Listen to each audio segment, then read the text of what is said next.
শেখ হাসিনাকে ফেরাতে আন্তর্জাতিক অপরাধ আদালতের কথা ভাবছে সরকার। আইসিসির হস্তক্ষেপের সুযোগ নেই, কূটনৈতিক পথই ভরসা বলছেন গবেষকরা।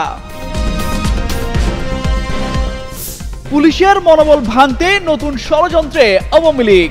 ভারতীয় নম্বর থেকে পুলিশ সদস্যদের হুমকি, ইন্টারপোলের সহায়তার কথা বলছেন সংশ্লিষ্ট কর্মকর্তারা। আসন নিয়ে দুশ্চিন্তায় বিএনপির মিত্ররা, 20 আসন ছাড়তে পারে বাংলাদেশ জাতীয়তাবাদী দলটি। তারেক রহমানই চূড়ান্ত করবেন বলছেন নেতারা। নির্বাচনে বিএনপিকে ঠেকাতে জামায়াতের নতুন কৌশল, সমমনাদের সাথে গোপনে চলছে আলোচনা। তফসিল ঘোষণার আগেই আসবে চূড়ান্ত সিদ্ধান্ত। ভূগর্ভে শক্তি সঞ্চার করছে ভূমিকম্প, দেশে বড় বিপদের শঙ্কা। বিভিন্ন মেয়াদী পরিকল্পনা নিতে সরকারকে বিশেষজ্ঞদের পরামর্শ।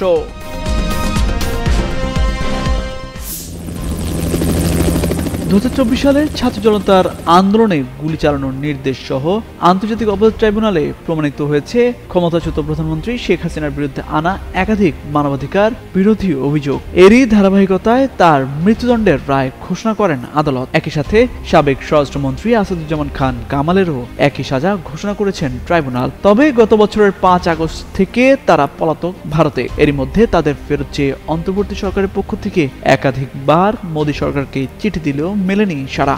এমন পরিস্থিতিতে হাসিনাকে ফেরত আনতে আন্তর্জাতিক অপরাধ আদালতে যাওয়ার কথা ভাবছে সরকার।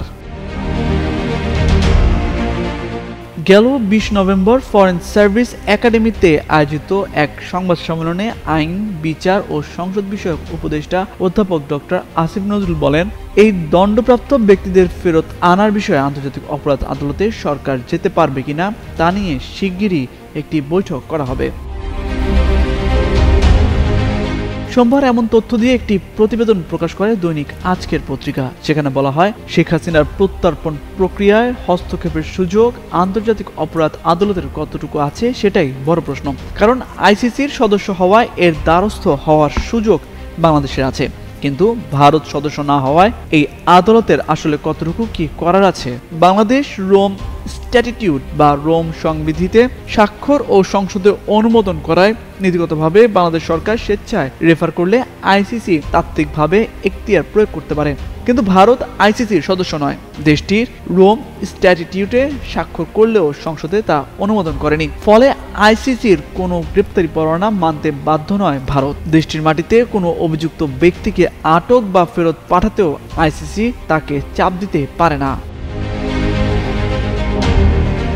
এই মামলায় আইসিসির কোনোভাবে হস্তক্ষেপের সুযোগ নেই বলে মনে করেন যুদ্ধাপরাধ বিষয়ক সাংবাদিক ও গবেষক ডেভিড বার্কম্যান। বিষয়টি ব্যাখ্যা করে তিনি গণমাধ্যমকে জানান, সরকারের শীর্ষ পর্যায় থেকে হেগের আন্তর্জাতিক অপরাধ আদালতে যাওয়ার ইঙ্গিত দিলেও একটা বিষয় স্পষ্ট, হাসিনার মামলায় এই আদালত কোনোভাবেই হস্তক্ষেপ করবেন না।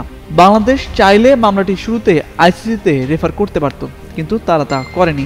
এখন যেহেতু বিচার শেষ হয়ে আছে, তাই বিষয়টি কার্যত বন্ধ বলে মনে করেন তিনি। অতএব শেখ হাসিনাকে ভারত থেকে ফিরিয়ে আনার ক্ষেত্রে হেগের আদালতের ভূমিকা শূন্যের কাছাকাছি। এটি সম্পূর্ণ নির্ভর করছে দ্বিপক্ষীয় রাজনৈতিক সম্পর্ক ও ভারতের সদিচ্ছার উপর বলে মনে করেন এই গবেষক। তামজিদ মির্জা, যুগান্তর নিউজ। আমি শুধু একটা কথা বলবো মনির ভাই, আপনাকে চাকরি কিন্তু 30 বছর করতে হবে। আর বাংলাদেশের ইতিহাসে আওয়ামী লীগ ফিরে আসেন, এই ধরনের কোনো বাংলাদেশের ইতিহাসে আওয়ামী লীগ অনেকবার নিষিদ্ধ হয়েছে, এটা কোনো ব্যাপার না, এটা কোনো ফ্যাক্ট না। এই সমস্যা কিন্তু আমার সামনে আগামীতে থাকবে না, আপনাকে কিন্তু বাংলাদেশের মধ্যেই থাকতে হবে। সম্প্রতি এভাবেই গোপালগঞ্জের টুঙ্গিপাড়া থানার এসআই মনির হাসানকে ফোন করে হুমকি দেন এক ব্যক্তি। একই ধরনের হুমকি দেওয়া হয়েছে রাজধানীর গুলশান থানার ওসিকে। প্রতিনিয়ত পুলিশের অসংখ্য সদস্যকে এভাবেই ফোন সহ নানা কায়দায় হুমকি দিচ্ছে কার্যক্রম নিষিদ্ধ আওয়ামী লীগের পলাতক নেতাকর্মীরা। দলটির নেতাকর্মীদের নাশকতামূলক কর্মকাণ্ড ঠেকাতেই পুলিশ কঠোর অবস্থান নেওয়ায় এমন হুমকি দেওয়া হচ্ছে বলে মনে করছেন সংশ্লিষ্ট পুলিশ কর্মকর্তারা। এসব হুমকির ঘটনায় বেশিরভাগ ক্ষেত্রে ভারতীয় ফোন নম্বর ব্যবহার করা হচ্ছে বলে জানান তারা। পুলিশের ঊর্ধ্বতন কর্মকর্তাদের কেউ কেউ বলেন, মাঠ পুলিশ সদস্যদের মানসিক চাপে ফেলতে পতিত আওয়ামী লীগের পলাতক দুষ্কৃতকারীরা এ ধরনের কাজ করছে। সম্প্রতি পুলিশের উচ্চ পর্যায়ের অভ্যন্তরীণ এক সভায় মাঠ পুলিশের নিরাপত্তার বিষয়টি নজর আনেন এক পুলিশ সুপার। এ নিয়ে করণীয় নির্ধারণে আলোচনাও হয়েছে। ঢাকা বিশ্ববিদ্যালয়ের মনোবিজ্ঞান বিভাগের সহযোগী অধ্যাপক সৈয়দ তানভীর রহমান যুগান্তরকে বলেন, এ ধরনের হুমকি মানসিক চাপ তৈরি করে, তবে তার সেফটি ও সিকিউরিটি নিশ্চিত করা হলে এ ধরনের হুমকিগুলো তার কাছে কোনো ব্যাপার নয় বলে মনে করেন তিনি। সাবেক আইজিপি মোহাম্মদ নুরুল হুদা যুগান্তরকে বলেন, হুমকি দেওয়া ক্রিমিনাল অফেন্স, এক্ষেত্রে হুমকিদাতাদের বিরুদ্ধে মামলা করতে হবে। গত বছরের 5 আগস্ট পরবর্তী সময় পুলিশ যখন ঘুরে দাঁড়ানোর চেষ্টা করে, সেই মুহূর্তে পতিত আওয়ামী লীগের নেতাকর্মীরা বিভিন্ন ফেসবুক পেজে টার্গেট করে পুলিশ কর্মকর্তাদের নাম ও ছবি প্রকাশ করে নানা হুমকি দেয়। ঢাকা মহানগর পুলিশের গুলশান থানার ভারপ্রাপ্ত কর্মকর্তা মোহাম্মদ হাফিজুর রহমানকে ফোন করেন এক ব্যক্তি। নিষিদ্ধ আওয়ামী লীগের নেতাকর্মী গ্রেপ্তার করায় ওসিকে হুমকি দেন তিনি। ফোনে হুমকির বিষয়ে গুলশান থানার ওসি হাফিজুর রহমান বলেন, এ বিষয়ে জিডি করে সিনিয়রদের অবগত করা হয়েছে। প্রতি রাতেই ইন্ডিয়ান নম্বর থেকে ফোনে এমন হুমকি পাচ্ছেন তিনি। এসব বিষয়ে দৃষ্টি আকর্ষণ করা হলে পুলিশ সদর দপ্তরের ডিআইজি মোহাম্মদ রেজাউল করিম যুগান্তরকে বলেন, মামলা নেওয়ার মতো বিষয় হলে মামলা নেওয়া হয়, জিডি নিয়েও ইনকোয়ারি করা হয়। কার নামে সিম রেজিস্ট্রেশন করা তা জানতে ইন্টারপোলের মাধ্যমে কনসার্ন দেশ থেকে জানার উদ্যোগ নেওয়া হচ্ছে বলেও জানান এই পুলিশের কর্মকর্তা। তামজিদ মির্জা, যুগান্তর নিউজ।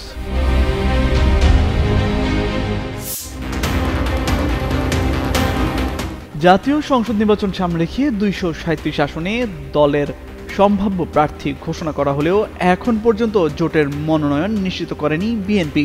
এ নিয়ে জোটের শরিকদের দ্বিধা কাটছেই না। যদিও দলের ভারপ্রাপ্ত চেয়ারম্যান তারেক রহমান শিগগিরই এ ব্যাপারে সিদ্ধান্ত নেবেন বলছে দলের হাইকমান্ড। এবার শরিকদের জন্য 20 থেকে 25টি কিংবা তারও কম আসন ছাড়ার কথা ভাবছে বিএনপি। তাই আগামী নির্বাচনে প্রতিদ্বন্দ্বী দলের প্রার্থিতা এবং সংশোধিত আরপিও বিবেচনায় নিয়ে মূলত বিজয়ী হওয়ার মতো শরিকদের ঢাকাসহ বিভিন্ন স্থানে আসন ছাড়বে দলটি। তাই শরিকদের জন্য আসন ছাড়ের সংখ্যা সীমিত হতে পারে বলছেন দলের হাইকমান্ড। জানা গেছে, গণফোরামের জন্য ঢাকা 7 ও নরসিংদী 3 আসন ছাড় দিতে পারে বিএনপি, যেখানে সম্ভাব্য প্রার্থী হতে পারেন অ্যাডভোকেট সুব্রত চৌধুরী ও জগলুল হায়দার আফ্রিক। গণঅধিকার পরিষদের সভাপতি নুরুল হক নূরকে পটুয়াখালী 3 আসন ছাড় দেওয়া হতে পারে, আর ঝিনাইদহ 2 আসন পেতে পারেন দলের সাধারণ সম্পাদক রাশেদ খান। এই 2টি আসন ফাঁকা রেখেছে বিএনপি।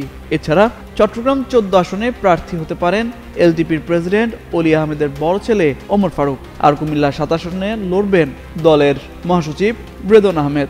চট্টগ্রাম 3 আসনটি প্রেসিডেন্ট সদস্য অবসরপ্রাপ্ত লেফটেন্যান্ট জেনারেল চৌধুরী হাসান সরওয়ার্দির জন্য চেয়েছে এলডিপি। ফাঁকা রয়েছে এই 3টি আসন।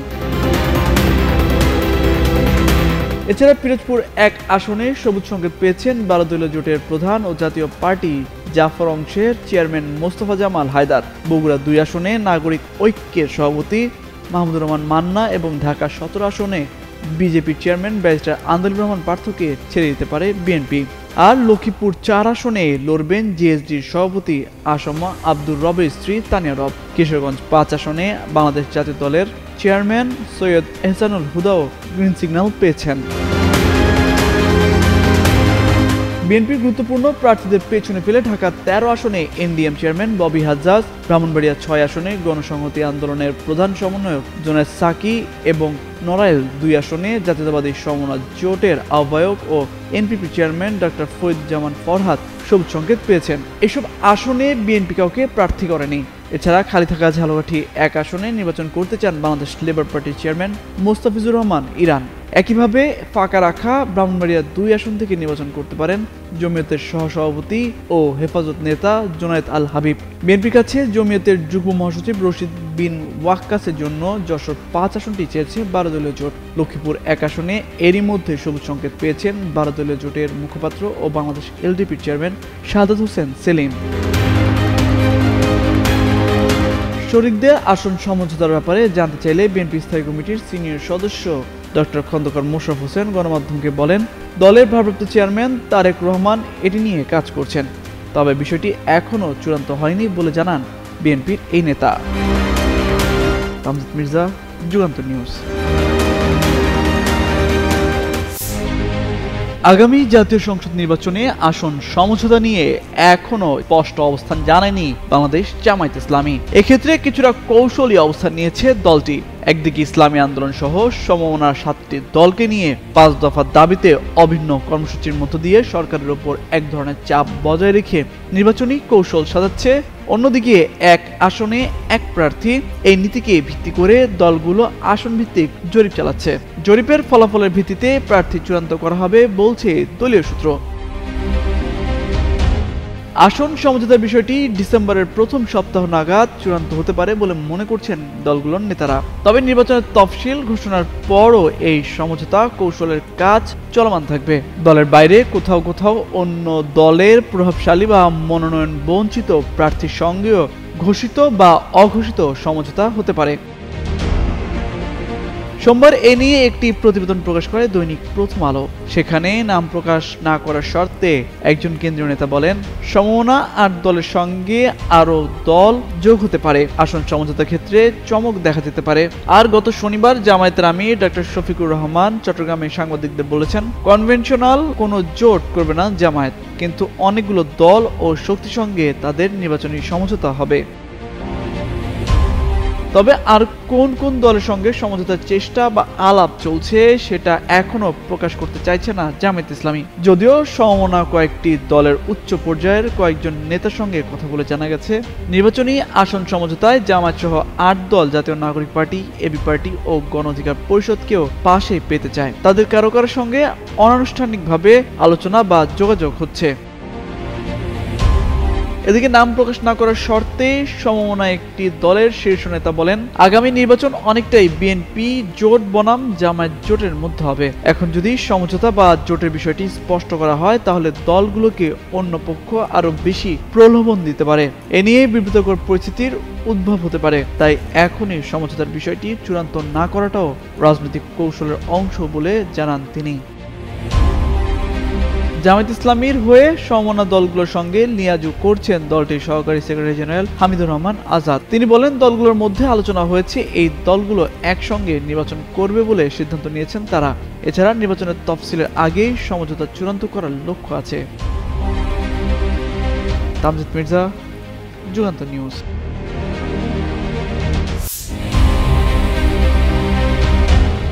স্মরণকালের ভয়াবহ ভূমিকম্প নাড়িয়ে দেয় পুরো দেশকে। এর ঠিক 32 ঘন্টার ব্যবধানে একে 4 দফার ভূকম্পন বাড়ায় চিন্তা। প্রশ্ন ওঠে, হঠাৎ করে এত ভূমিকম্প কিসের লক্ষণ?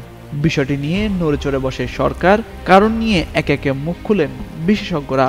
জানান, শুক্রবারের ভূমিকম্পের উৎপত্তি স্থল নরসিংদীর ভূগর্ভেই 800 বছর ধরে শক্তি সঞ্চার করছে। একই সাথে তাদের মুখ থেকে উঠে আসে বড় ভূমিকম্পের শঙ্কার কথাও। আবহাওয়া দপ্তরের ভূমিকম্প পর্যবেক্ষণ ও গবেষণা কেন্দ্রের তথ্য বলছে, বছর বছর দেশে ভূমিকম্পের সংখ্যা বেড়েই চলছে। 2017 সালে বাংলাদেশ ও এর কাছাকাছি এলাকায় 28টি ভূমিকম্প রেকর্ড করা হয়েছে। 2023 সালে এই সংখ্যা বেড়ে দাঁড়ায় 41টিতে। 2024 সালে তা আরও বেড়ে হয় 54টি। সবশেষ মাত্র 32 ঘন্টার ব্যবধানে 4 বার ভূমিকম্প সেই সংখ্যা বাড়িয়েছে বহুগুণ। এ ব্যাপারে ভূমিকম্প বিশেষজ্ঞ ও ঢাকা বিশ্ববিদ্যালয়ের ভূতত্ত্ব বিভাগের সাবেক অধ্যাপক হুমায়ুন আক্তার মনে করেন, সাম্প্রতিক ভূমিকম্পের কারণে বাংলাদেশের ভূমিকম্প প্রবণ অঞ্চল আরও শক্তি সঞ্চয় করেছে। তাই আগে থেকে প্রস্তুতি নেওয়া অত্যন্ত প্রয়োজন। এর জন্য স্বল্প, মধ্য, দীর্ঘমেয়াদী পরিকল্পনা অনুযায়ী কাজ করার কোনো বিকল্প নেই। যদিও ভূমিকম্প কখন কোথায় হবে তা কেউই আগে থেকে নিশ্চিতভাবে বলতে পারে না, কিন্তু কিছু সহজ প্রস্তুতি হিসেবে নিজের ঘরকে নিরাপদ রাখা, জরুরি সরঞ্জাম প্রস্তুত রাখা এবং জরুরি পরিস্থিতি বিবেচনায় রেখে পূর্ব পরিকল্পনা রাখার মতো বিষয়গুলি জীবন রক্ষা করতে পারবে বলে মনে করেন এই বিশেষজ্ঞ। এর বাইরেও জনগণকে ব্যাপকভাবে সচেতন করে তোলা এবং প্রশিক্ষিত জনবল তৈরি রাখতে হবে। সঙ্গে নিয়মিত মহড়া এবং অবৈধ, অপরিকল্পিত এবং ঝুঁকিপূর্ণ ভবনে নিয়মিত অভিযান পরিচালনা করার ব্যবস্থা গ্রহণকেও গুরুত্ব দিচ্ছেন সংশ্লিষ্টরা। এদিকে সার্বিক পরিস্থিতিতে নড়েচড়ে বসেছে সরকারও। রাষ্ট্রের বর্তমান সক্ষমতা নিরূপণ এবং বড় কোনো ভূমিকম্প পরিস্থিতি সামাল দেওয়ার সার্বিক বিষয় নিয়ে আলোচনা এবং পদক্ষেপ গ্রহণের কথা জানালেন দুর্যোগ এবং ত্রাণ বিষয়ক উপদেষ্টা ফারুকী আজম। তামজিদ মির্জা, যুগান্তর নিউজ।